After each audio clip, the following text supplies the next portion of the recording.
Good evening and welcome. This is a meeting of the Special Education Advisory Committee of the Halton District School Board for Tuesday, the 5th of March 2024. In accordance with the Ontario Regulation 463-97 and guidelines effective February the 1st, 2021, HDSB promotes community engagement and participation by having processes in place for members of the public to ask questions. A Google form was attached to the agenda, distributed in advance of the meeting, and is also posted on the HDSB SEAC website page. Questions posed during live stream meetings of SEAC may be answered during that meeting, particularly those related to agenda items, or at the following meeting at the discretion of the chair. For efficiency, multiple questions received that are similar in nature may be grouped together at the discretion of the chair and/or vice chair. Questions will not be attributed. Notation will be made that multiple people ask the same question. Any questions that contain language that is hateful or discriminatory will not be considered. So first of all, we're going to start with a roll call to determine who's in attendance. Please answer yes or present. Kate Lambacher.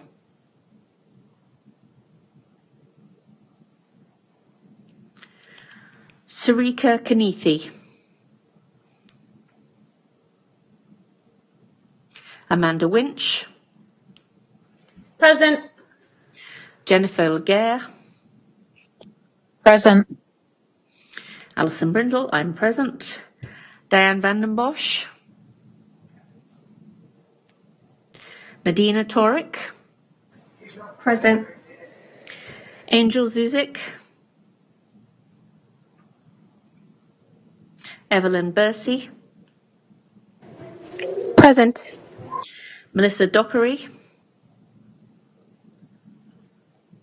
Sarah Lansley. Present. Sophia Siddiqui. Erin Rupel.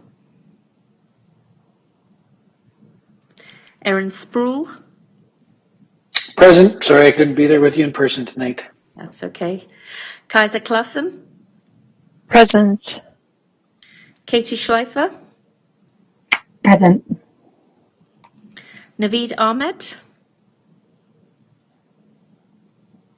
Carol Baxter. Present. Joanna Oliver. And Xingyi Zhang. And hopefully I've got that pronounced correctly. Colette Ruddock. Present. Conan Spruan. Present. Okay. And we also have a number of HDSB staff who are present, but we'll announce those as we get to the sections, okay? First of all, we're going to begin by honouring the land.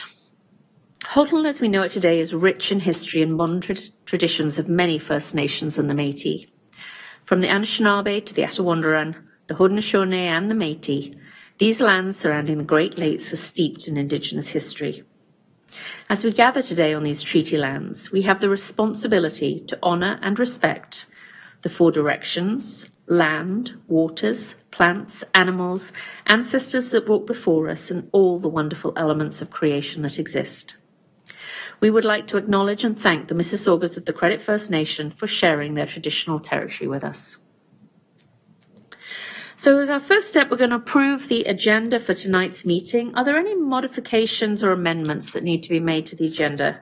If so, could you please indicate your wish to speak either in the chat box or, well, there's not very many of us here. In the chat box would be good.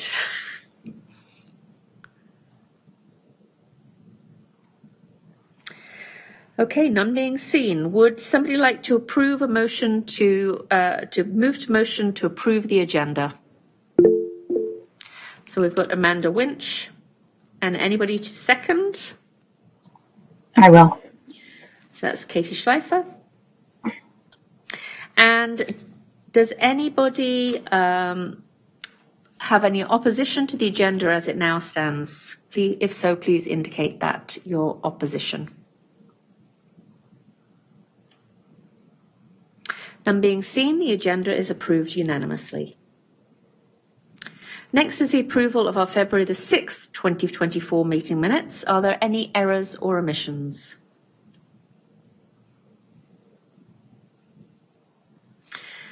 Would somebody like to move a motion to approve the minutes?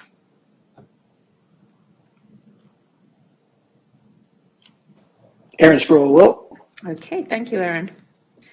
And somebody to second.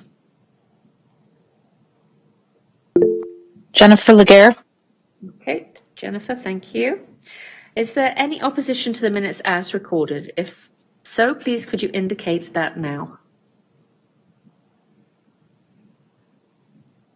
Okay, none being seen. The February the 6th meeting minutes are approved unanimously. So now we're going to begin with our action items, and we're going to start with a presentation on HDSB's literacy plan, which was developed as a response to the Ontario Human Rights Code's Right to Read report. And we'll welcome Conan up and Christine. Christine, last name? Howard, sorry, Christine Howard. And Laurie Reed is joining us remotely. That's great. Okay, thank you very much.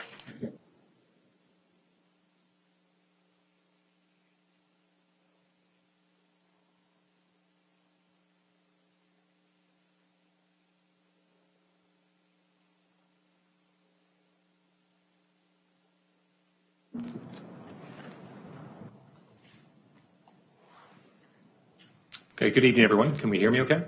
Okay. For those of you who don't know me, my name is Conan Spruan. I'm the Assistant Principal of Special Education Services. And I know, thank you for the introduction, Alison, but I'll still have my colleagues introduce themselves as well. I'll first allow Christine to introduce herself, then Laurie. Hi, I'm Christine Howard. I'm Manager of Professional Services with Special Education Services Department. Good evening. My name is Laurie Reed. I'm the System Principal of Elementary Program. I'm also joined by Instructional Program Leader Christine Cahill. I'll allow her to introduce herself as well. Good evening, everyone. My name is Christine Cahill, and I'm an Instructional Program Leader supporting elementary literacy. Okay, thank you, everyone. So look forward to giving this presentation tonight. So we have up there on the presentation just our agenda. So I will just discuss briefly about the interdepartmental collaboration that we have done and the implementation of the Right to Read program. Laurie will go through Strand B of the new curriculum. Christina and myself will talk about the characteristics of Wilson Foundations and early reading screening and the multi-tiered systems of support. We'll also discuss some early literacy in the CPP and life skills and talk about some of our next steps. So as you can see on that slide there, HDSB is committed to implementation of the recommendation of the Right to Read inquiry. So this really is a commitment and spearheaded by collaboration between our various departments, so the four main departments you can see there. But this also includes some of our superintendents, system principals, instructional program leaders, IRTs, and some of our managers like Christine in terms of speech and language pathology, in order to make sure we hit all the buttons and have that range of expertise and backgrounds and area of focus. One of the reasons we've done this interdepartmental collaboration is we really want to make sure that we have the whole person approach and we meet the intersectionality of identity of each student, but we'll talk more about that in some upcoming slides. I'll now ask Laurie to lead us through the next couple of slides. Thank you. So the changes in the early literacy instruction in Halton, they do reflect our commitment to the implementation of the recommendations of the Ontario Human Rights Commission Right to Read report, as well as the revised language curriculum and the ministry's early reading instruction guide for teachers. So a significant component of this includes teaching of foundational knowledge and skills using those explicit and systematic instruction pieces, ongoing use of meaningful and purposeful contexts that reflect both student identities, languages, and their lived experiences. So Wilson Foundation is now our core resource for instruction related to Strand B of the language curriculum in kindergarten, in grade 1 and grade 2 classrooms. And the implementation has been supported by extensive professional learning in our district. Those opportunities have been extended to administrators as well as educators, and they've been offered in a variety of modes, and those include in-person sessions as well as self-directed modules and updates to supporting literacy resources as well. Thanks, Conan. So the purpose of Strand B in the revised language curriculum is to provide students with the foundational knowledge and skills of language with the ultimate goal of developing proficiency as well as success for every student. Students acquire and they develop these foundational skills using evidence-based instruction and opportunities for meaningful and purposeful practice.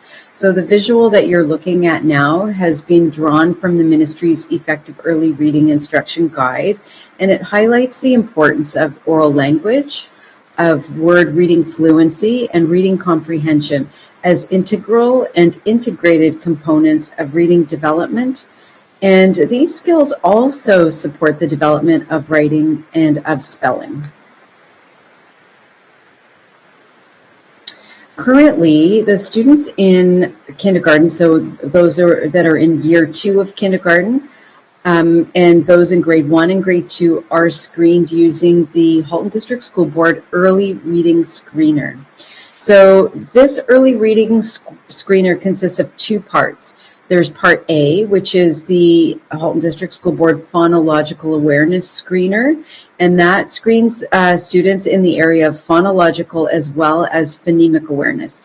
Part B is the phonics screener, and we use that tool to help screen students in the area of letter name fluency, as well as letter sound recognition and decoding, as well as word identification. So the process is underway to purchase an early reading screening tool from the ministry's list of recommended screening tools.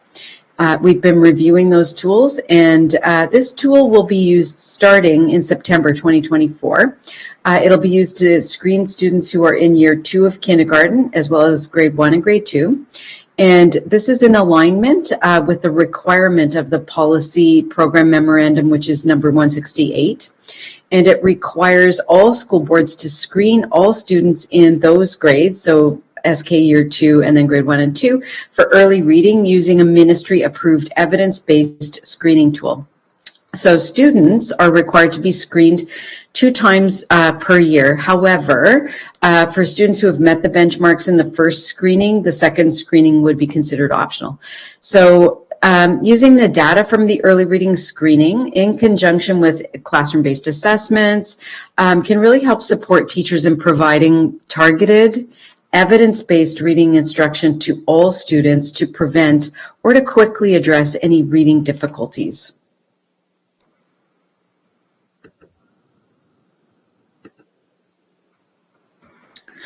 So, I'm sorry, if you just give me a quick moment here. I'm having a little difficulty with my screen. I want to make sure that I'm on the right spot.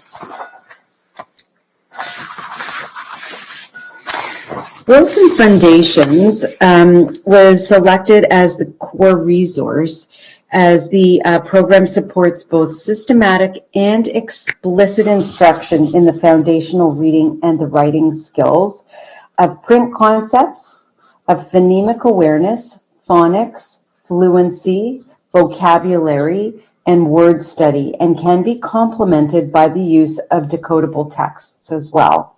It's intended to support the larger comprehensive literacy block, and it's used daily for about 30 minutes of the foundational reading and spelling. So it has been designed to supplement the larger comprehensive literacy block. It supports those really explicit pieces that we know we need to get at. And it's structured in a great way because it's very sequential. So it follows a really comprehensive order. It's cumulative, so it is a progression of learning. And there's lots of opportunities for students to be able to practice. Thanks, Lori. Yeah, thank you. The multi-tiered system of support, it's a model which is intended to help the educators identify how to refine their practice to meet the needs of all their learners, Tier 1, as well as monitoring students who may also need additional Tier 2 or Tier 3 support. Instruction intervention strategies are developed as a response to each learner's strengths and needs. Through ongoing collection of data and monitoring of student progress, educators are able to apply the principles of universal design for learning and develop differentiated instruction strategies for each tier. Generally, the tiers of instruction and interventions are Tier 1, which is instruction for all students, which you can see there at the bottom of the triangle. Tier 2, targeted intervention for some students. And Tier 3, intensive intervention for a few students. And we'll go a little more deeply into those in a slide coming up. A guiding question for educators when developing programming is always, who are my learners? So that's obviously critical for understanding who's in Tier 1. And that doesn't just involve looking at the needs of special education.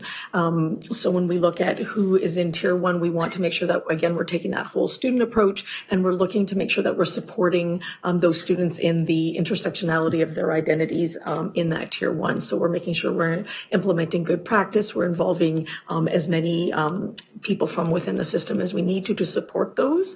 And we can engage in that response to intervention, which is it's kind of a special education kind of term. However, really what you're talking about is response to support. So are we looking at who's in the tiers, and are we looking to support their multiplicity of identities? And are we looking to intervene if we need to early when we're seeing those things, so we don't need to wait for any kind of full formal assessments or full stages at any point. We can intervene at any of those multi-tiered systems of support. So what we really want is regular and ongoing data collection so that we can have precise teaching and monitoring of progress, as Conan was saying. And data can be gathered within the classroom and from sources obviously outside the classroom. Guardians, parents, guardians, other kinship arrangements can certainly share information with us, whether that's in person, through previous services that they've accessed, or whether it's through some of the getting to know your learner information sheets that are sent home to parents at the beginning of the year. And the intention of the response to intervention or response to support within those multi-tiered systems of support is that it is absolutely intended to be proactive and quickly responsive to students. Another guiding question for educators is, what aspects of a culturally responsive and relevant pedagogy are evident in my learning environment? So again, we want to take a whole person approach and make sure that in our Tier 1, in our Tier 2, in our Tier 3, we're looking to involve departments such as human rights, equity and inclusion, Indigenous education, student well-being, school programs, and special education can all be brought to the table to collaborate around supporting our students at any of the tiers of intervention as we look at that proactive, quick response to intervention within the tiers. So, and again, absolutely one of our biggest collaborators is home, and we want open home and school communication throughout the tiers of support. Thanks, Christine. So looking at the tiers of support, so Tier 1, which you can see up there, classroom teacher and DECE educator provide whole class instruction in a systematic, sequential, and frequent manner using resources such as our foundations and flyleaf decodable text as part of the literacy block, which supports the language curriculum, which Lori already talked about. Educators continuously gather assessment data to make decisions about what is best to support the students and differentiate instruction to meet those needs. In the fall, all elementary schools received foundation kits for kindergarten, grade 1, and grade 2. Since then, we've had ongoing training for all staff that received these kits, both in person, virtually, and through learning modules found on the board website. Tier 2, talk a little bit about that. As educators, we continue to provide differentiated instruction, applying best practices, strategies in the classroom, and monitor student progress. They may identify a group of students who require additional time reinforcing the concepts and skills taught to the entire class. Tier 2 intervention can be led by the classroom teacher, the DECE, can be supported by a resource teacher, or the CERT. Resources such as foundations and flyleaf decodable text continue to be used to support these students. As an example, I was recently at a school in Burlington. I was visiting a grade 1 class, joined them with their literacy block, and the teacher had asked me to work with a small group of grade 1 students who needed some little extra support on a Tier 2 setting. It was super cool. I worked with a group of students where we were doing an activity called letter to sound, sound to letter, where I would have a big piece of chart paper with the letters on it, and I would point out the letters, and we'd say the letters together, and then we would sound them out. After we went through all the letters, we would then go sound to letter. So I would say the sound, and they would repeat back the letter. And it was a very sort of scripted, targeted approach because a lot of these students were struggling still with their letter sounds in this grade 1 class. If I wasn't there, typically sometimes the CERT would come in and offer this support, but even the teacher had told me after she had provided this tier 1 support to the students on the whole class instruction, she was able to get to those students once the whole class was up and going and to work with them at the small group at her guided reading table in terms to work with that tier 2 support on working on those letter sounds. So that's just sort of an example of kind of the tier 2 that I sort of observed when I was at a school. Tier 3, which I'll also give another example as well too. So it is continuing progress monitoring and ongoing instruction and intervention in those tier 1 and tier 2. Educators may identify a few students who require more of that intensive support in meeting those learning goals. After we've had ongoing communication, a child's been brought to school team. We've looked at different strategies and ways that we can support that child.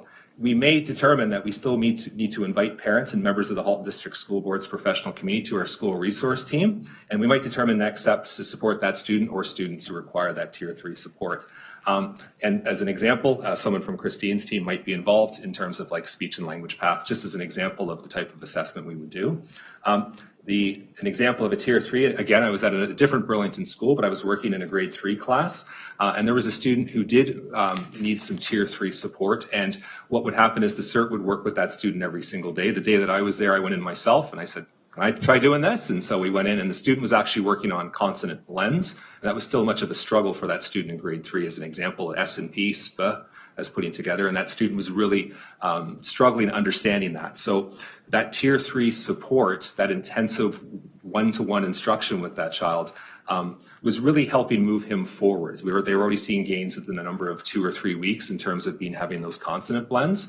And what I was told before it was one-to-one, there was even a smaller group where the CERT was working with 2 students at once. And then as we moved through it, the CERT was deciding on which student to work with based upon what the specific need was. So it was very much individualized.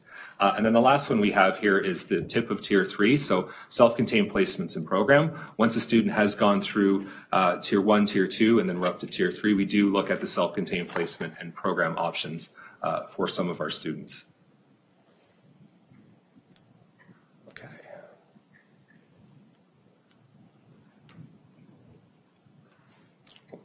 Oh, sorry. You're right. Okay, got it. All right. We have been very fortunate to have the funding to launch this work with our structured reading IRT teachers, instructional resource teachers, starting in 2020-2021 of the school year. Before I talk a little bit about that, I would first like to publicly acknowledge my predecessor, Sean Marks, who was the system principal of special education before me, who was instrumental in getting this up and going. And this was, I also want to give credit to Superintendent Zonnefeld, who was under his leadership, Sean was able to get this up and going. We also owe a great deal of credit to our tier 3 supports team and their hard work. It's a small but mighty team. I would also like to publicly acknowledge them as well too. And their names are Fleur, Patricia, Sarah, Martine, Rebecca, Laura, Linda, Shannon, and also I would have to acknowledge our instructional program leader, Nancy. Last year, I'm told there was a comprehensive overview of the work, so I'm not going to go into too much detail of it here, but just as a bit of a recap, in our first year, the focus was on students with our learning disability classes in our self-contained rooms using the Wilson reading system, and that was sort of the first year rollout. In year 2, we built the capacity of our LD teachers to deliver structured reading and fanned this out beyond the LD classes to include students in the BRCs and beyond, and started hitting some of our students in the regular classroom. Last year, we invested heavily in training of our CERTs in every elementary school and secondary schools with CPP. Our RRTs use their time in schools to provide direct support and service to students and build the capacity of CERTs to support their learners. So a big focus on the transition over to our CERTs. This year, our CERTs continue to provide tier 3 supports to students, and our IRTs are working alongside these CERTs and supporting our students. They have a great resource for our CERTs to understand how IRTs build their groups, target student needs, and access our resources as appropriate for our students. So once again, big congratulations to our SR IRT team. With this investment in our CERTs every school year and building their capacity to provide this tier 3 intervention, we are folding our IRT team for 2024-2025. We know that instructional delivered by trusted school-based staff is a better model for our students. To ensure we sustain and continue the growth of this work, we are currently exploring additional supports to the team, which is being considered through the budget process, and more information is to come of these decisions once they're finalized through the budget process. Once again, I'd like to take this opportunity to thank our team. We do have a video we're going to show now. Could I ask Lori just to set up just a little bit about what the video is about, and then I'll play the video. Absolutely, thank you. So part of our implementation plan was to share some stories from across our district. We had the opportunity to work with two very different schools. One is Bruce Trail, which is much larger school and has numerous kindergarten, grade 1, 2 classes. And then we also had the opportunity to highlight a smaller school, Robert Little.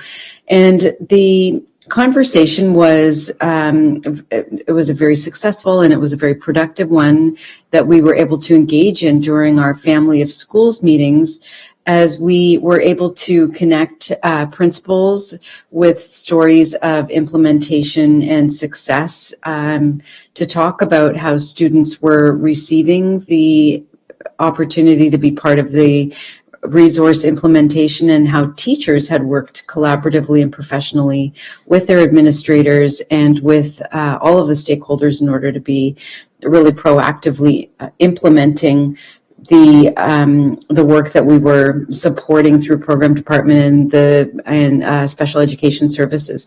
So this is a short feature of those two schools, basically walking you through the implementation right from the unpacking to where they are right now.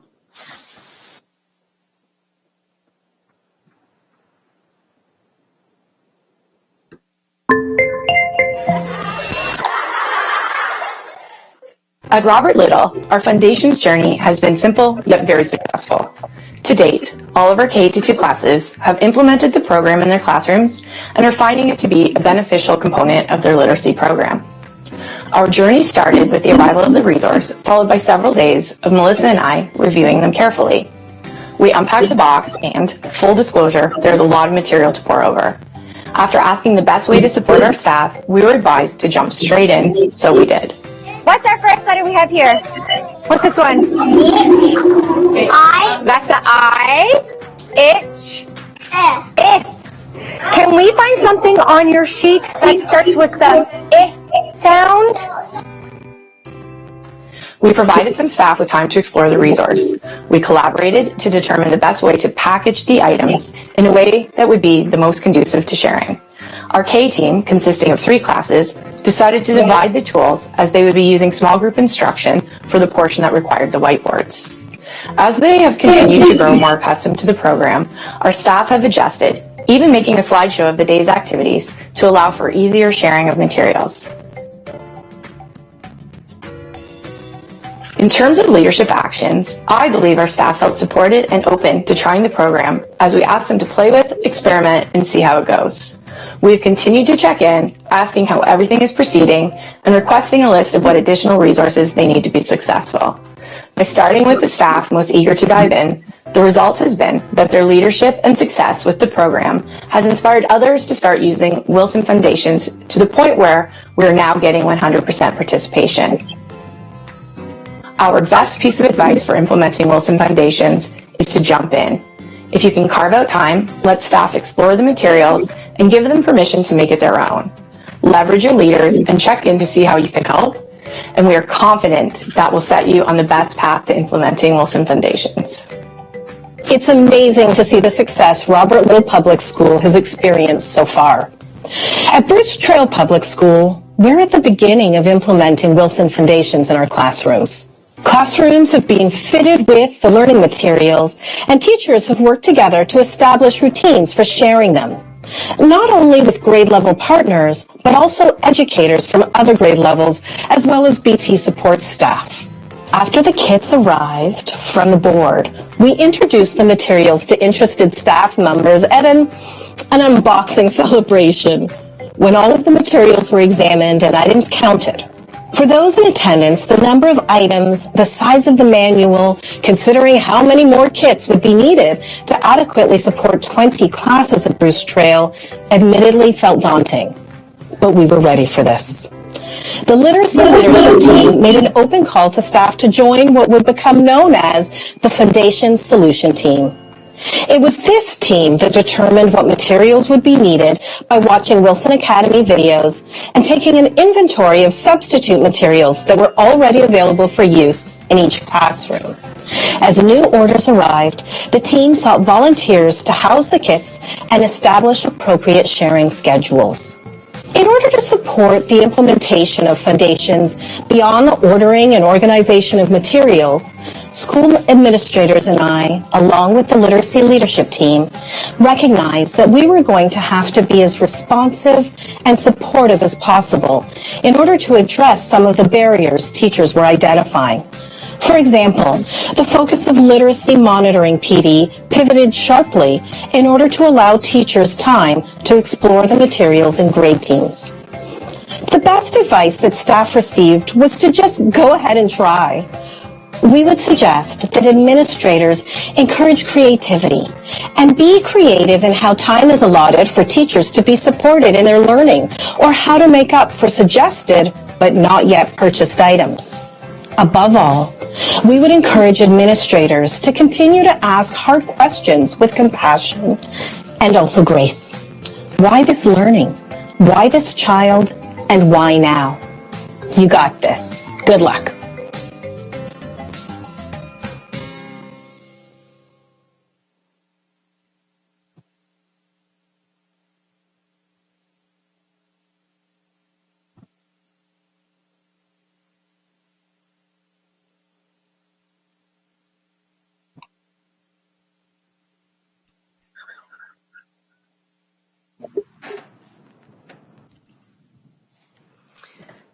So continuing on looking at our entire board in terms of literacy, and last time we came to SEAC, we were specifically asked to present the plan we also had for our life skills and CPP programs.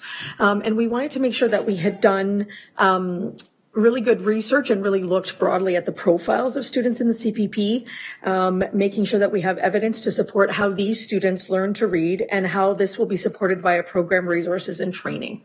So the research does say that all students can and need to be explicitly taught decoding and encoding skills, regardless of their relative strengths and weaknesses, and they need to be able to use the code functionally to apply to real life situations.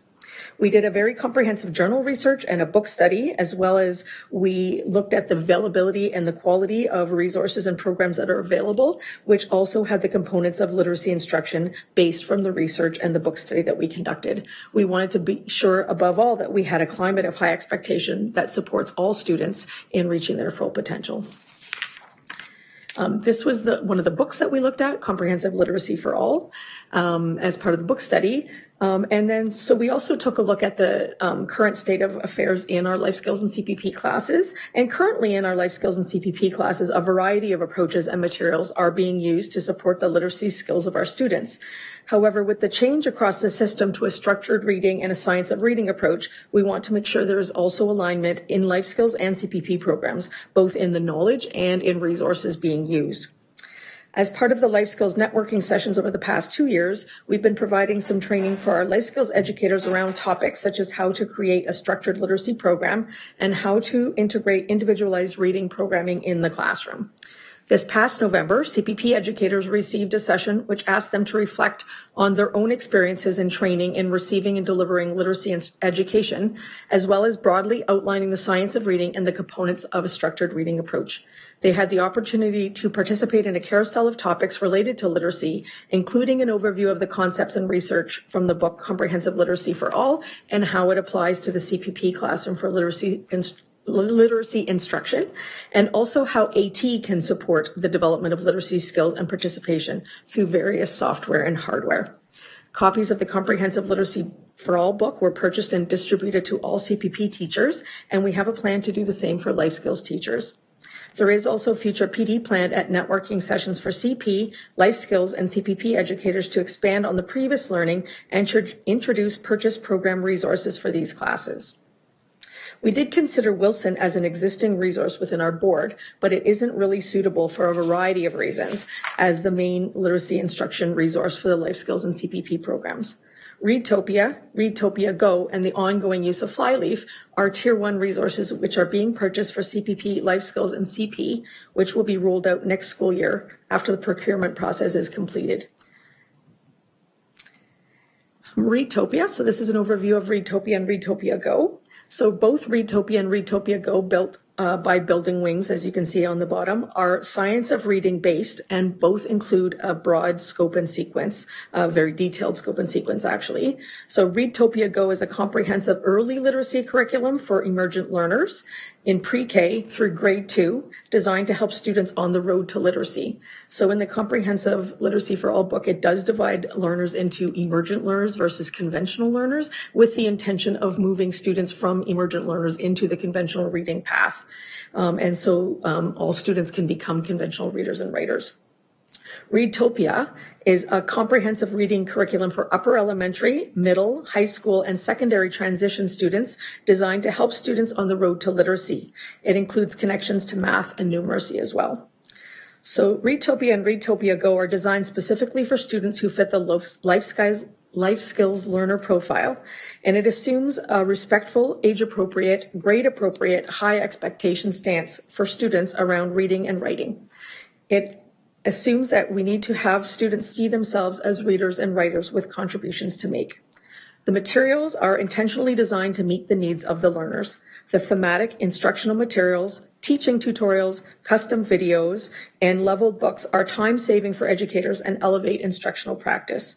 The custom videos specifically are designed, the pace of them is designed to be appropriate for the life skills learners, the length of them, as well as the complexity of the accompanying audio language. All activities needed for both emergent and conventional learners are included based on the Comprehensive Literacy for All book. There's also a wide variety of materials to target repetition with variety, lots of support for educators, both through the materials and an online community. And it has absolutely been piloted with life skills classes at elementary and secondary levels. And the other thing that Readtopia and Readtopia Go consider is it was designed for use with users who use augmentative and alternative communication, so those who are minimally speaking or non-oral communicators. Next steps for next year, so 2024-25. So again, we'll be monitoring for the implementation fidelity of our literacy plan from K to 2, and then the development of a grade 3 to 8 plan for our older learners. Again, the rollout of the program materials in CPP and life skills, as well as the communication program. And then the purchase of the early reading screening tool, its training and its implementation. We'll be doing some data collection, and we'll be involving our research department on impact and successes, so we can present that in the future. All right, thank you everyone. That's the conclusion of our presentation. If anyone has any comments or questions, we're happy to hear them. Great, thank you so much. Very detailed and informative presentation. Thank you. Are there any questions at this time? Carol. Sorry. Thank you. That was fantastic. For a non-educator, that's a lot of material to take in. So I'm definitely going to be sort of thinking on everything that you talked about tonight. I just wanted to ask you about something that I heard several years ago. For students for whom their parents are learning English, or families where English is not the language spoken at home, I was told many years ago that there's great value for students to be read to in the language that's spoken at home, even if it's not English, and that has benefits for students who are learning to read at school in English. And I wondered if you could just comment on that. I wasn't really told the reasoning behind it, but it was a message in the community that I was working with that we were passing on to parents who were feeling that they really wanted to support the work that their kids were doing in school, but felt that they were at a bit of a disadvantage because they themselves, were not super comfortable reading in English. And it was a nice thing to be able to share, that we've been told that educators have seen that it's a huge benefit to kids to be read in any language. And I just wondered if you could comment on that, please. Thank you. Absolutely. So there's a lot of research that actually supports the use of home language or any second language or third language. Language begets language. So good language models in any language help actually develop other languages. And some people think that's counterintuitive, but it's absolutely not.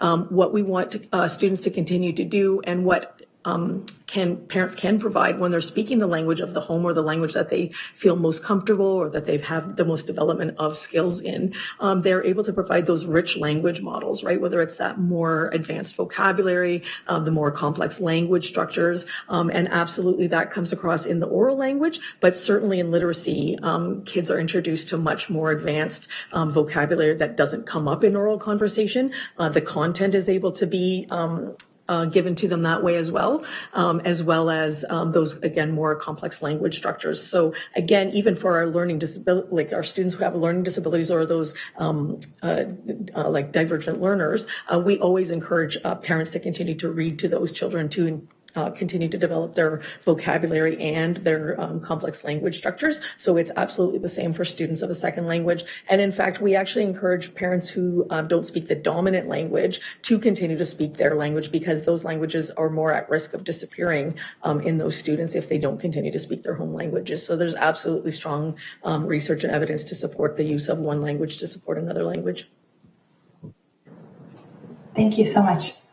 I wonder if, Lori, you want to speak about what this looks like for our English language learners and our English as a second language teachers. Yes, I can certainly add on to what Christine has talked about. English as a second language in our schools, you know, we have ESL teachers and we've got ESL itinerant teachers. And as Christine mentioned, we do support and encourage translanguaging. ESL is an accelerated program. Students are learning the language, but we also recognize that there's a big cognitive load, right? When you're learning another language and you have lots of information and you've got lots of skills, but you're trying to make the connection between your home language and the English language. But many of the foundational pieces translate across both the home language as well as, you know, English. And so we do have our ESL teachers supporting students in the classrooms, and we do meet learners where they're at in terms of helping them to connect to their environment, as well as the sound symbols and, you know, connecting into the English language. Your question was, does it make sense to continue to support the use of the home language? So again, absolutely. And throughout the day, as we help students to connect content and examine literature and work with their teachers, we often rely on material that is in their home language for you know, to be able to make those kind of cognitive connections. Wilson Foundations has been a very systematic approach to the connection between sound symbol, and as we support our students in classrooms, we have great awareness of the step continuum and the observable language behaviors that we are supporting along the way. So just as with any student, we offer lots of opportunities for students to engage in both languages with lots of support as they learn the English language and begin to make those phonemic and phonological connections in English. So I hope that answers your question. If you have an extended question, I'd be happy to answer that further. Yeah, I think the other thing we want to do is we don't want to give students the impression that one language is superior to another language either, right? So yes, they go to school in English, but we want students to be able to show up in their wholeness in the classroom and celebrate the languages that they were raised with as well, and have those rich engagement, and also be able to keep that cultural connection piece to the language of their home. And so I think that's the other piece that we really want to support as well. Mm-hmm. It's interesting. I was in a school just the other day, and the ESL itinerant teacher was working with a group of students. It was during a nutrition break, and they have basically this like reading club. So the whole purpose, though, is for students to be able to read both in English and in their home language. And we have a number of different books that we've purchased or made available through the Welcome Center, in which the story is translated into it's basically two languages, English and then a different language that is accessed by one of the students or a couple of the students that are there. And so it was really great because the children who attended, and it was actually a pretty large number of children who were there, were listening to the story in English and then in Farsi. And there was a number of students who that was their home language. And the connections were so much deeper as a result of that opportunity, right? They were able to listen to the story in both of the languages and hear, about the characters and then have short discussions about it. And it was remarkable to see how deep the comprehension piece was as a result of that opportunity. And the other lovely thing was that the students who were reading the story were intermediate students, and the students who were attending were from younger, age ranges, and it built a sense of community and connection. And it's just one example of how translanguaging is very powerful as a strategy and skill in our schools. And to continue to be able to involve the families, right, in the education of their students and feel like they have things to contribute and participate as well. Are there any other questions?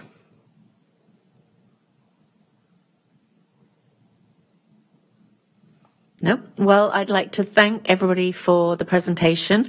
It's a huge amount of work, and we recognize that. And here at SEAC, we've seen that journey. So I want to thank you all and look forward to the continuing success as we implement the recommendations of the Right to Read report. Thank you.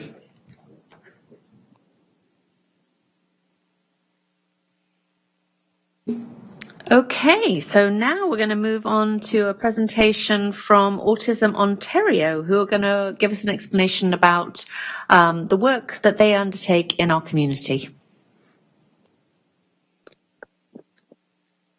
Thank you, Alison. Thank you, everyone, for having us. Amanda and I are super excited to share this presentation. And she is the tech person, so she's going to be pulling that up for us. We are super excited. All right, so you guys should be able to see everything now, correct? Yeah. Yes. All right. Awesome. Go ahead, Jennifer. Awesome. Thanks, Amanda. All right, we are going to just get right into this presentation. And when we at our house first got our autism diagnoses, we were completely overwhelmed with the resources. So I just wanted to go through 3 quick ones because we were very confused at the beginning. So the Ontario Autism Program, or OAP, refers specifically to the provincial government funding program. Youth and children up to 18 years old are eligible if they have an autism diagnosis with a qualified professional. Access OAP is actually the independent intake organization that helps families access the supports. And there are 4 organizations that help with that. That's Exerta, Autism Ontario, Seraphin, and McMaster University. And each organization has a specific role that they manage. And finally, Autism Ontario is a charitable organization, and the work that Autism Ontario does is to help autistic individuals and their families and their communities have access to meaningful supports, information, and connections so they're equitably and seamlessly supported across their lives. In relation to Access OAP, Autism Ontario has care coordinators to support families once they've completed their intake and have been awarded their funding.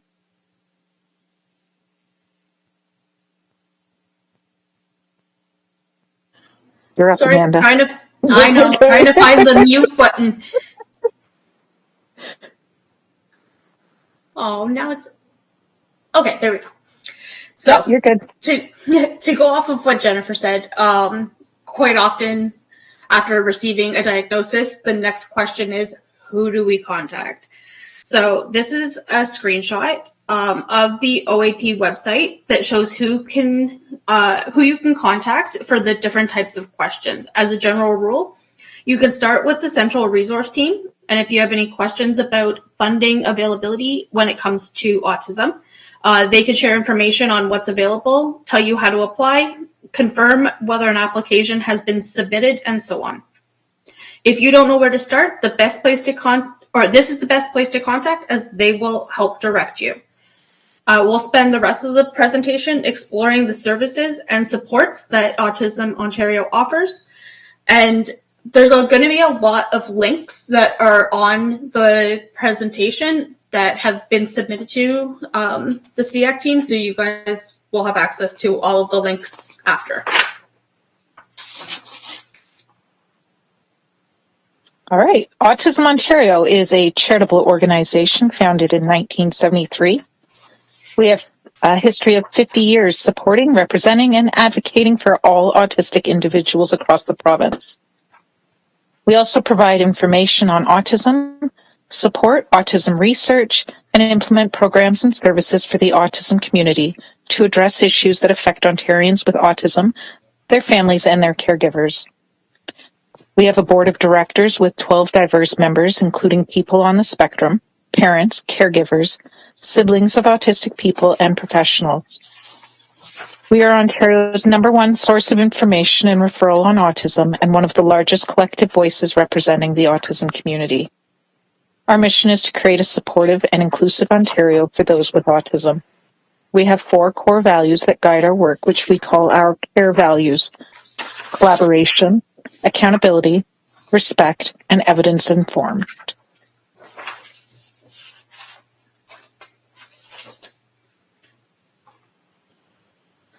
There are 7 regions across the province of Ontario. Each region is managed by a minimum of 2 staff members of Autism Ontario. Here in the Central West, we have 2 staff members dedicated to the region, Lisa and Julie. We also do, the work we do helps all autistic individuals and their families in their communities access meaningful support, information, and connections so that they're equitably and seamlessly supported across their life.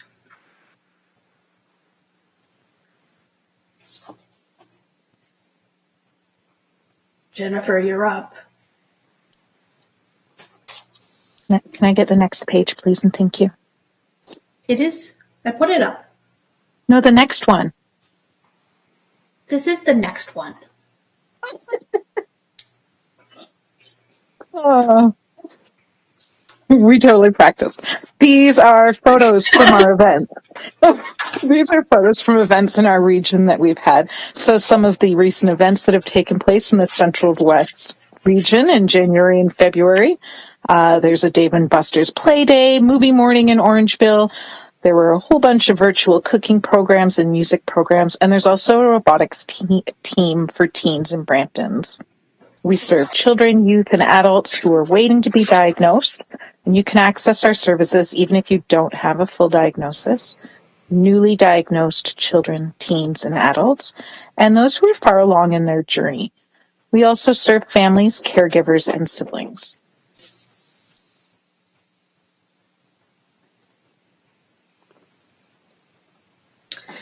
So, programs and services. Autism Ontario is proud to offer a number of programs and services to support autistic individuals and their families across the province.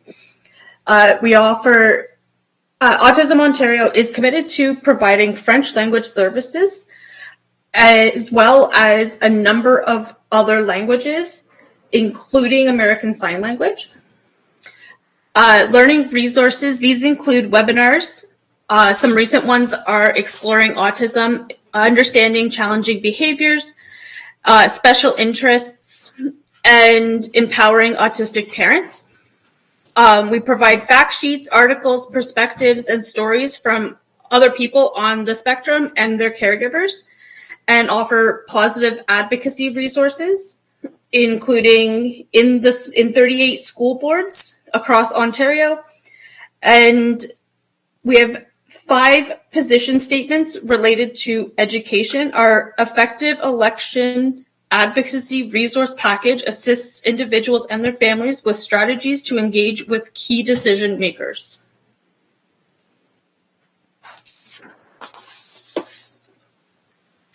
All right, so this is a very, very dense slide, and again, you'll be able to click on all of the links for more information. We've provided the SEAC with this slideshow. Family supports. First step, we have care coordinators. Care coordinators provide direct support to families who are accessing or are interested in accessing the OAP by helping families understand and make informed choices about their service options, find and select qualified service providers, make informed choices on how to receive funding, complete and submit required documentation and reconcile invoices, and feel supported in connecting to those available resources. We also offer OAP information sessions to support all families interested in accessing the OAP. We provide workshops, training sessions, and individual direct support. There's the CARES Caregiver Support Program, which is an innovative multi-week group-based program which focuses on the social, emotional, and psychological challenges that can arise among caregivers of children with autism.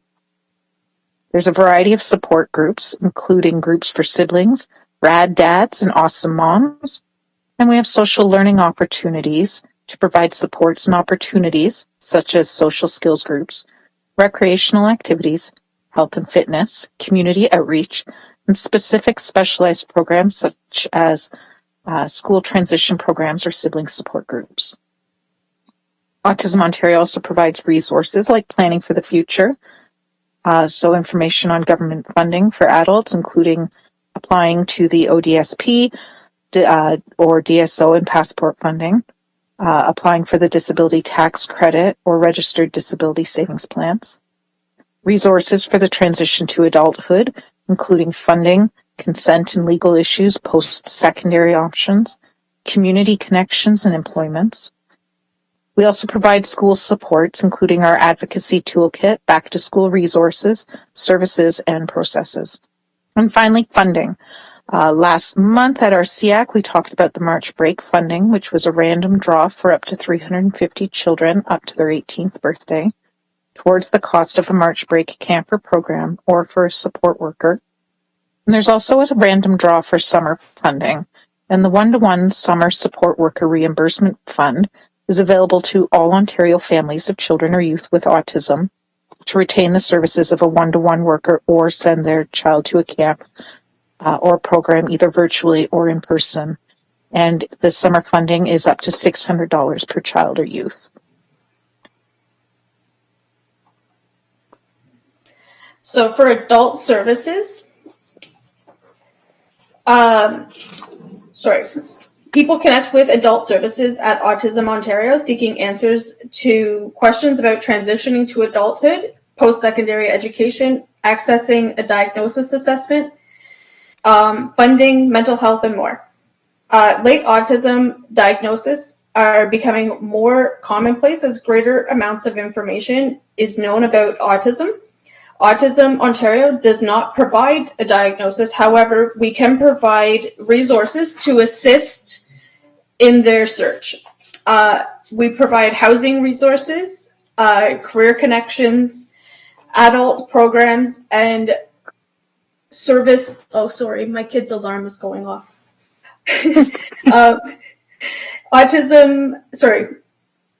Adult programs and service panel. Autism Ontario has established a volunteer panel that will be comprised of adult self-advocates who contribute to the development of program and learning opportunities that reflect their interest, called the Adult Program and Services Panel.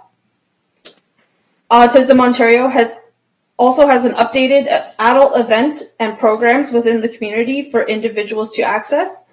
We also offer funds and scholarships. In 2012, Autism Ontario was pleased to announce the Building Brighter Futures Fund The purpose of this fund is to provide financial assistance directly to autistic adults in Ontario through the reimbursement of funds spent to access greater participation in their local communities. Successful candidates will receive a reimbursement of up to $500. An individual may receive this subsidy only once. Scholarships each year, Autism Ontario also awards scholarships to outstanding students entering their first year of post-secondary programs throughout Ontario. Transition support. Autism Ontario also offers transitional support and resources, as I said, for moving into adulthood as needed. Celebrate the Spectrum is coming up in April, and we're super excited for that. So on December 18th, 2007, the United Nations passed a resolution establishing World Autism Awareness Day to increase autism awareness in the general public. The very first World Autism Awareness Day took place on April 2nd, 2008. Every year, people raise flags to celebrate the contributions that autistic people have made to the world. It brings attention to the importance of accepting, supporting, and including autistic people and advocating for their rights. What is Celebrate the Spectrum? Celebrate the Spectrum is Autism Ontario's campaign to celebrate World Autism Awareness Day and World Autism Month. It's an opportunity for positive action to provide spaces of support and advocacy for our diverse communities while learning about autism and how we can all make our communities better and more inclusive places. There are many ways to get involved with Celebrate the Spectrum during the month of April. You can host your own events, and everyone is invited to join our activities to help support our work to support autistic people. There are so many opportunities to involve your students and engage in valuable lessons about community, giving, and inclusion by breaking down stigma about autism. For example, fly the flag for autism awareness, and the flag there is pictured. Backed by popular demand, schools can purchase a flag for $25 to use as a centerpiece in an autism awareness gathering. Fly your flag for the month of April or on World Autism Day, April 2nd, 2024. All proceeds will go to support the programs and services of Autism Ontario. You can register your school for the Giving Challenge, and your school could win a profile in Autism Ontario's Autism Matters magazine and widespread recognition on our social media. From April 1st to 30th, participating schools will compete for the opportunity to win a $500 pizza lunch for the top fundraising school of 2024. And finally, download one of our educator toolkits. On our CelebrateTheSpectrum.com website, we have resources for people of every age. There are specific toolkits for elementary, secondary, and post-secondary. Toolkits have information about autism, suggested classroom activities to raise awareness, discussion guides, and links to videos. The Autism Program, the Ontario Autism Program, OAP provider list is an online listing of clinical supervisors of behavioral services for children and youth with autism. It is a resource Ontario families can use to search for, select, and confirm the qualifications of their autism behavioral service providers. In order to be listed on the OAP provider list, service providers must have demonstrated and verified experience working with people on the autism spectrum. Community Connect is a centralized community portal that is home to our service listings, learning resources, and events. You can search for autism services and Autism Ontario resources and events. The portal currently houses hundreds of resources, services, and events across Ontario, including mental health professionals, occupational therapists, speech and language pathologists, social workers, ABA providers, and more. We have new services joining every day. Community Connect and the OAP provider list are two distinct lists with different purposes. Community Connect, however, only requires that the service provider has expressed a desire to work with people on the spectrum, where verified professionals on this list are those who have provided their professional registration numbers. So that goes with that. And on the previous page, Autism Ontario does have a magazine called Autism Matters, and it's published quarterly, focusing on autism-related topics, opportunities, and successes from across the province. There's also our socials there, so you can sign up for newsletters, take a look at the provincial newsletter or regional newsletter, and if we follow the socials, it gives you information and access and notice about registering for different Autism Ontario programs.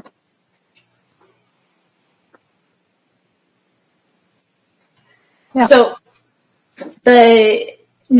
this page has a quote: "No family or person on the spectrum in Ontario should ever feel alone, experience autism as a barrier to inclusion, or be without meaningful resources and opportunities." This is the Executive Director of Autism Ontario. These are the contact numbers for the people you can contact for more information in the Central West region, and then our contact us information. And that is the end of our slide show, and you are more than welcome to ask any questions. Jennifer would be more than happy to answer. And maybe we should go back to the previous page, Amanda, just in case, and they can email us with that information. So if you do have any specific Autism Ontario HDSB SEAC questions and you'd like to reach either Amanda or I, the form that you can fill out is there, and you can reach someone directly. Great. I'd like to thank you both very, very much for presenting this. It's wonderful to see all the things that you do and the funding you have and the support you've got for individuals and families. So that's fantastic. Does anybody have any questions? Feel free to ask. Jennifer's more than happy to answer. Amanda just keeps throwing me under the bus tonight. I don't even understand. I know. So does anybody have any questions? We are not insulted. If you think of one later, you can absolutely reach out, and we will do our best to get the answers for you.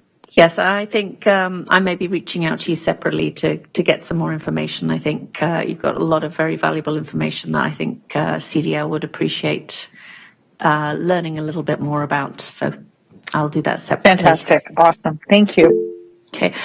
Kaiser.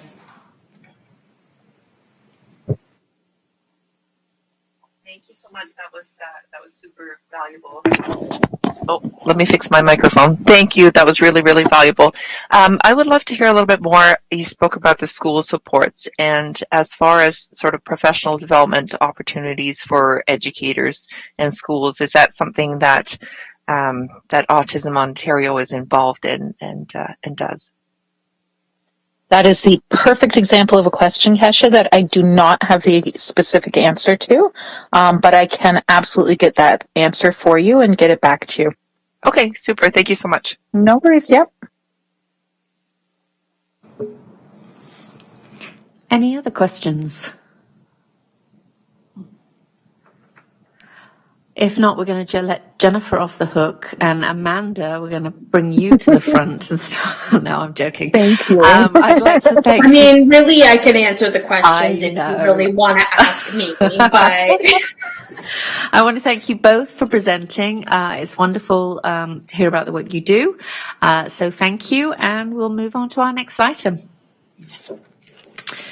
Okay, so we're now on item 2.3, and we have a follow-up presentation or discussion on the implementation of the anti-human trafficking education strategies.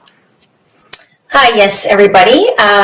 My name is Stacey Farrell. I'm the Vice Principal for Special Education Services, and in October, I had the privilege of coming to present the work our team had been putting together to roll out the Community Pathways program as part of the Halton District School Board's response to the anti-sex trafficking education across the province. And so we are here today, as promised back in October, to follow up on what that actually looks like now that we have everything in place. And so I'd like to hand it over to Angela and Ksenia to introduce themselves and take you through the work that they have been doing. Thank you, Stacey. Good evening. My name is Angela Sove, and I am an instructional program leader with Special Education Services. I'm Ksenia Mikhailov, Communication Center Assistant at White Oak Secondary School. Before we jump into the actual content and strategy that we've created, we thought it would be really important just to kind of jump back to kind of where the work stems from and the process we've taken to develop it. In 2021, the PPM 166 was released around keeping students safe. And that policy really outlines the need to teach all students the important content around human trafficking and sex trafficking. In 2022, the multi-board protocol was developed in conjunction with community organizations as well as Halton school boards. That led to an administrative procedure within our board and then annual training for all staff that is now included as part of our yearly training. In the 2022-2023 school year was when this team really began to consider a strategy to deliver this important content to our Community Pathways program students. In October, as Stacey mentioned, she did come to SEAC and do a presentation about what that work included. And I'll just kind of review a little bit of that work with you. So in the spring of last year, we brought together all of the communication center assistants along with the teaching staff from each one of our sites. At that day, we spent the majority of our time workshopping ideas, diving into content, reviewing our alternative curriculum, and taking time to consider where this content should and could live.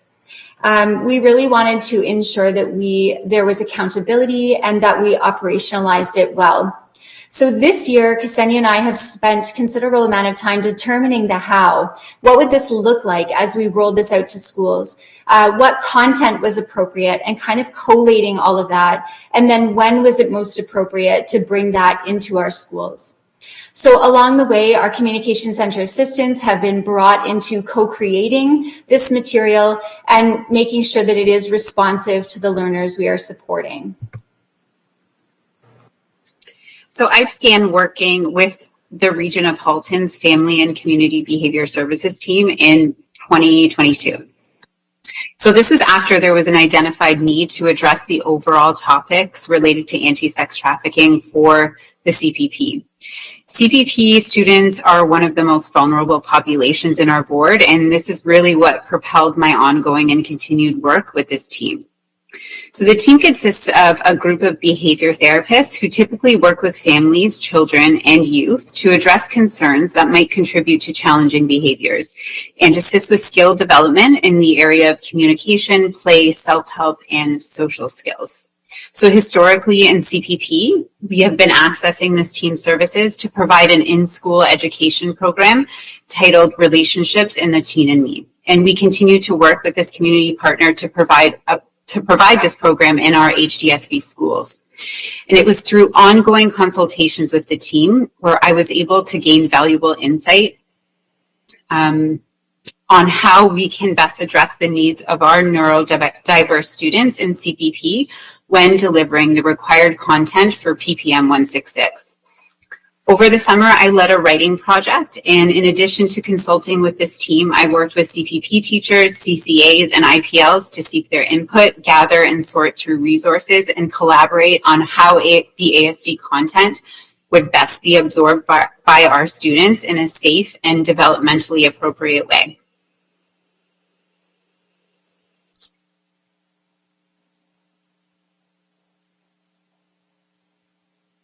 You're muted, Angela. Thank you. We are excited this evening to share with you our rollout strategy that will begin in April, begin next month. We are going to teach the 4 topic content areas to our CPP learners in a very strategic way. So we're going to teach about consent, we're going to teach about personal safety, we're going to teach about online safety, and we're going to teach about healthy relationships. So 2 months of every school year, both November and April, teachers will devote 1 lesson each day, 1 week per topic, and cover all 4 topic areas. There are multiple entry points for a variety of learners, and there are parent resources available. I just want to share with you what's in the hyperlink here. This is what's going out to each school. So we set the stage with some context, It reviews the PPM, the multi-board protocol, and the admin procedure. It addresses some specific learning goals with the idea that some students will be exposed to the content and other students will be able to apply these concepts in real-life situations. We go through a method where every communication center assistant will send home a parent letter, and that letter will allow caregivers to enter into conversations with resources so that they can continue teaching at home. There are some points there just around how teachers will use the resources, and then our resources are labeled here in the table. So each week has a variety of entry points. There's a slide deck that is visuals only, a slide deck that uses visuals and words, and then a slide deck that we've called full content, which will allow teachers to engage in more in-depth conversations with students.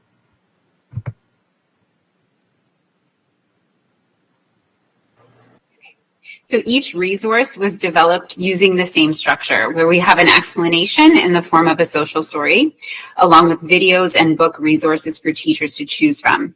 There are then follow-up activities related to the four aforementioned topics being covered. So I just wanted to share with you a couple of those resources today. So this is an example from the consent topic from one of our resources. And as you can see here, the social story is delivered much like a book, and the teacher would just read through the social story to share the content. You'll then see a variety of videos and resources that are available for teachers to select from and decide what would be best for their students.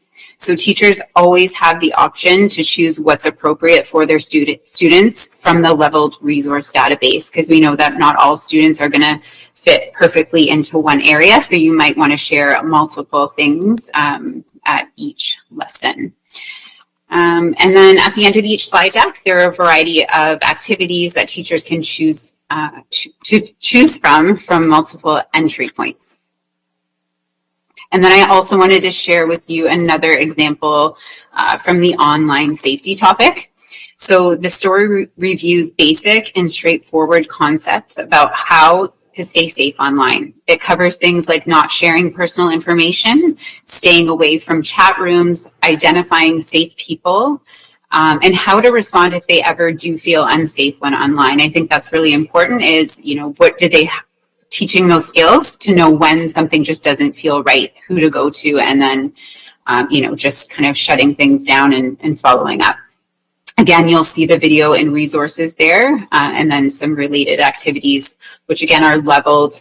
But again, it's a whole database, so it's nice. So teachers know their students best, right? It's not necessarily a program area. It's about knowing their students, knowing the learner, and knowing what content is appropriate for their students. And then, since this ministry is a PPM, it's a ministry requirement, so it's imperative that we are confident that every CPP student in our board is exposed to these topics. There are several checkpoints where, as a board, we can ensure this content is being delivered on a yearly basis in all CPP schools. CCAs, CPP admin, and SES, or Special Education Services, meet once per semester, where the delivery for this will be reviewed. CCAs and IPLs meet monthly. Again, this is another opportunity to ensure accountability. Ultimately, though, it is the responsibility of each school, admin, and CCA to ensure that this content is being delivered to all of our CPP students every single year. So thank you for listening. Great, thank you very much. Does anybody have any questions? I'm certainly very impressed by the amount of resources that are there and the work that has obviously gone into developing these. So does anybody have any questions?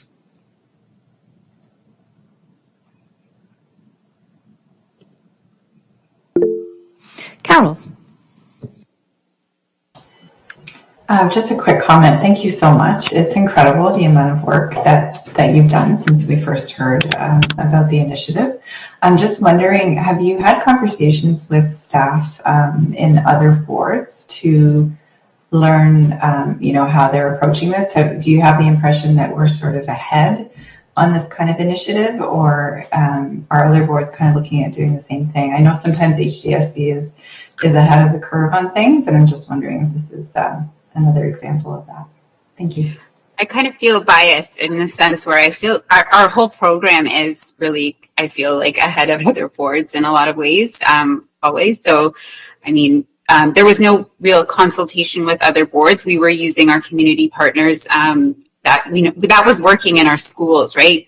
The relationships that we have with these people already were able to help kind of guide the development of these resources. So, but again, consultation with everyone across the board, I think, was important, getting input from everyone. And then Angela as well has offered so many great ideas and, supported this as well through the whole way. And so I was on the cross board. I think there were 4 or 5 boards when we first started working on what is an AP going to look like, what is this going to look like across boards. And I posed the question a few times at a variety of different community and coterminous boards and whatnot, and no one had actually even considered the question of how do we reach these learners. So I must admit I hadn't taken it much past there.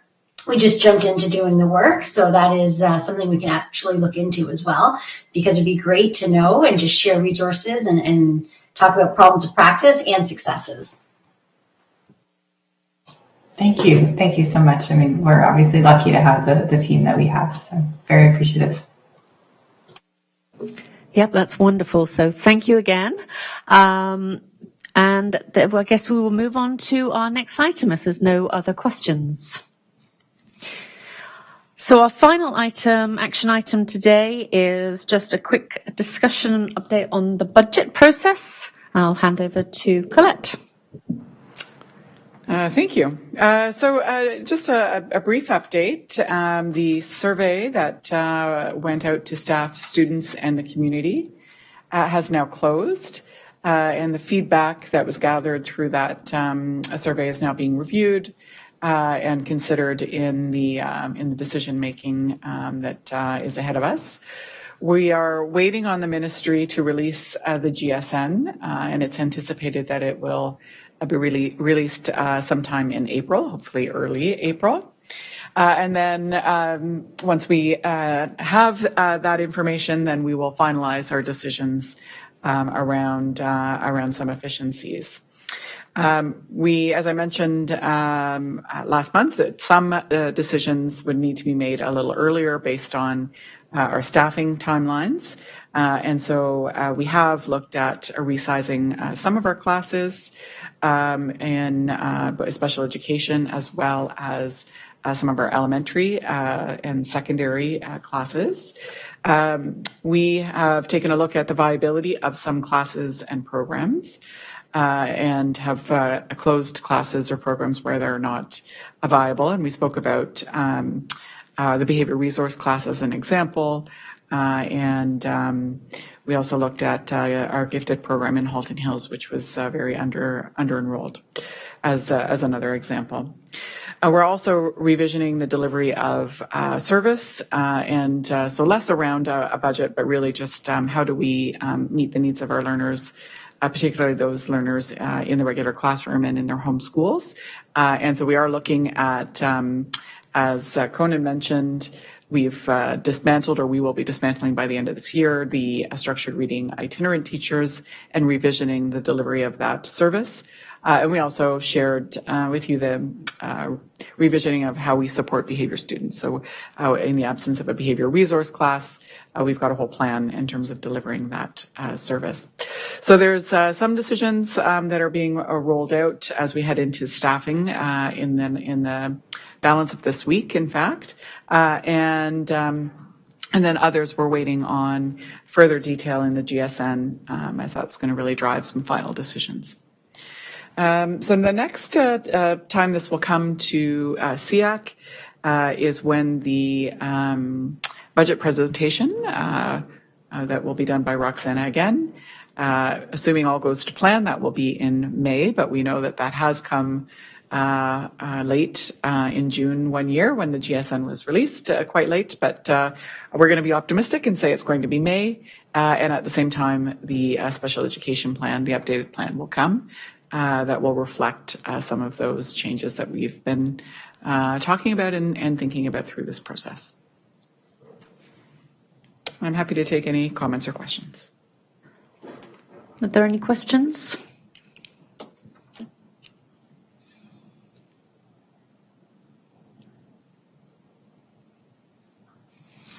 Okay. Keeping an eye on the time then, we'll move on to our SEAC discussion or question period. Are there any questions for Superintendent Ruddock? I just need, Sarah. Hi, thank you. Sorry. I just wanted to follow up on the invitation that was sent by Easter Seals Ontario to all the directors of school boards across the province about participation in National Accessibility Week and Red Shirt Day. And I'm just wondering if HDSB had made any decision or wanted to participate in that. Thanks, Sarah. I haven't seen anything come through the director, but we most certainly would. I wonder if you're able to share that directly with me. Yeah, I was wondering if I could include it with the minutes, or would you prefer if I just sent it? We're happy to do both. So if you want to share a little bit of information now and then send me something that I can share it with the system, that would be great. Okay, great. Thank you so much. Are there any other questions at this time?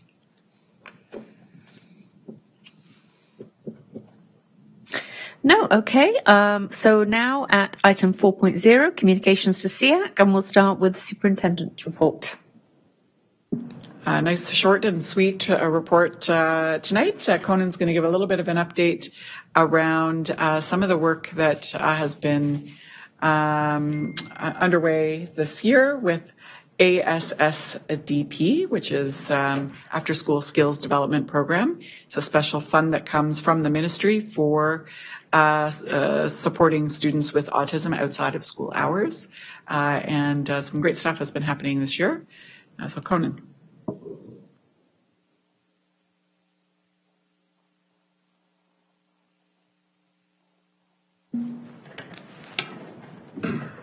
Hello, everyone. Just as a recap from earlier in the fall, try to keep it brief. We did run a fall autism parenting coaching session, and I'll just refresh memory from back in the fall. So we ran it at Peel Robertson Public School in Milton. It was Saturday mornings from 9 to 11:30 a.m. And I do want to give full credit to Audrey Drazma, one of our team members who led this and was instrumental in getting this going and leading this. So congratulations to Audrey. The goal of this was to help parents build their capacity and having more successful interactions with their children. Parents had to commit to attending all 9 sessions. Parents did receive training from our staff during the first 90 minutes, and then they rejoined their children afterwards in play while staff were on hand to help them coach and model their best practices.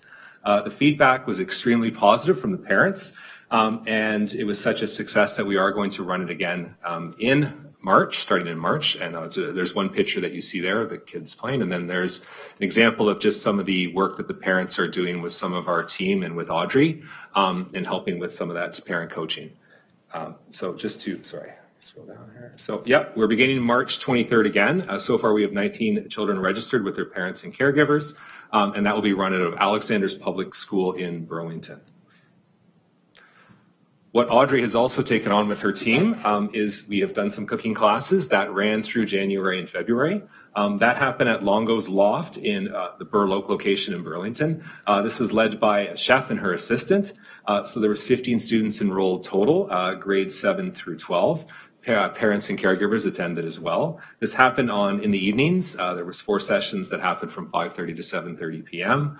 Like I said, it was open to students grades 7 through 12, level 1 ASD diagnosis, currently completing their Ontario curriculum OSSD pathway credit granting course.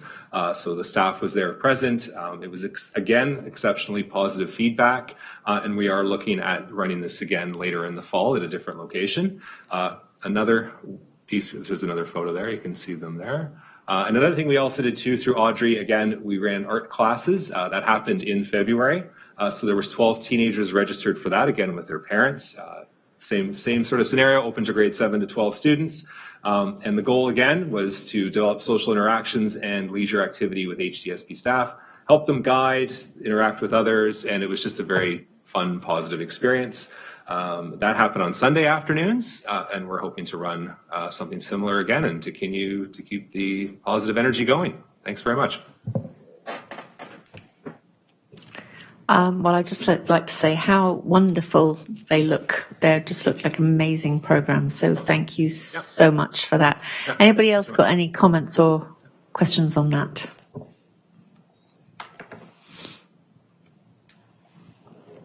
No? Okay. So Colette, did you have anything else to add, or is that it? Okay. So we're now at association reports. So noting there from Autism Ontario, World Autism Day on April the 2nd, and reinforcing on their behalf to all join to celebrate the spectrum. And there was a hand go up there, but I missed it. That was me, I know. And then you just started talking for me, Jennifer from Autism Ontario. And I was like, yay. So then I put my hand down. Okay. So yes. But I have more. Yes, you can speak on. Oh, amazing. Because I feel like totally monopolizing this evening's meeting. We do have Celebrate the Spectrum. So thank you for highlighting that. I've shared all of these links already, so they'll be available in the minute meetings. And that's coming up April 2nd. We have our paperwork party, supporting caregivers and completing applications for assistance for children with severe disabilities. That's coming up tomorrow from 12 to 1. We have our Awesome Moms meeting, March 21st from 7:30 till 8, and that is online. It is open for moms, female caregivers, and transgender non-binary folks. We also have our Rad Dads to meet with other dads, male caregivers, and transgender non-binary folks. That's March 25th in the evening. And finally, also on March 25th, we have our Autism Ontario Presents Exploring Autism, which is just another webinar to introduce autism and neurodiversity. And all of those links will be available in the minute meetings. And also, Kasia, you had that question, just does Autism Ontario provide services to boards? And I have an answer, and I know I'm supposed to be doing the report, but I'm totally taking advantage of this now, so I don't have to email you later. And some boards do have contracts with Autism Ontario to develop and deliver training, and other times they just deliver community presentations. So if anyone is interested in training or presentation requests, the best thing to do is connect directly with Kelsey at training@autismontario.com, and she will totally figure out what it is you need and how they can best support you. Super. Thank you so much for that. Appreciate it. Absolutely. Thank you.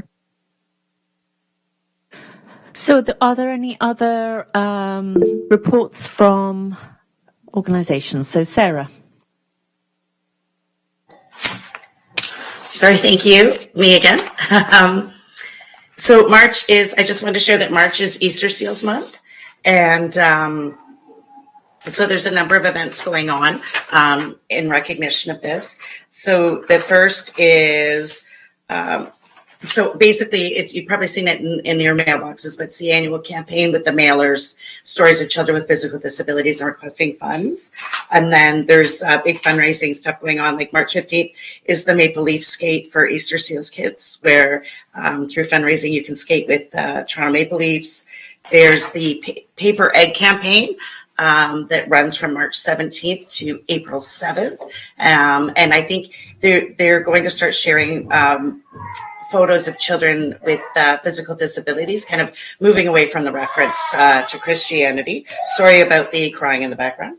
And finally, there's the March 27th, the Conn Smythe and Celebrity Dinner and Auction for Easter Seals. So have a look out for those egg-shaped photos at the Canadian Tire, Sobeys, Booster Juices, who's been confirmed. So thank you. Sounds wonderful. Any other association reports? Well, just very briefly, on behalf of the Centre for Diverse Learners, we had a very successful conference last week. Lots of learning, and for those staff who participated from the Halton District School Board, I want to thank them very much for embracing inclusive education and taking the opportunity of a day and a half of learning about neurodiversity and how best to support our children. Secondly, our after school or our programming starts after March break. So if there are families or staff who want to direct families to math, literacy or social skills programming, those things are now available on our website. Okay, so we'll move on now to the trustees report. Thank you. Just a brief one tonight. A quick thank you to the associations who have provided some feedback to trustees in response to the questions that we had sent by email in February. Briefly just asking which programs and services does the board currently provide that are essential for the students who are served by the associations that you represent, and also are there any programs or services that you would like to see in the board? So we've had a few associations respond to that. Thank you very much. If there are any associations who still wanted to provide that feedback, you're absolutely welcome to do so, and we look forward to your information. Thank you so much. Great. So we're now on to committee reports. Accessibility and Coordinating Committee, Evelyn.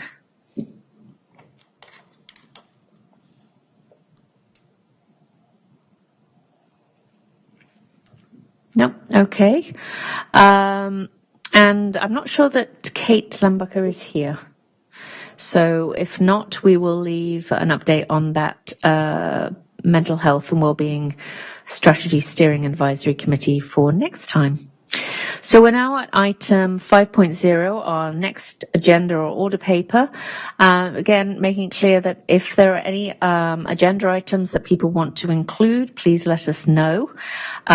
We do have, as we said, a number of big issues coming up in the next few months. There will be the budget and the spec ed plan coming, but there may be some opportunities for some additional things to go on the agenda in April, depending on what else is filled in. So please do contact me if there are things that you would like to see on the agenda.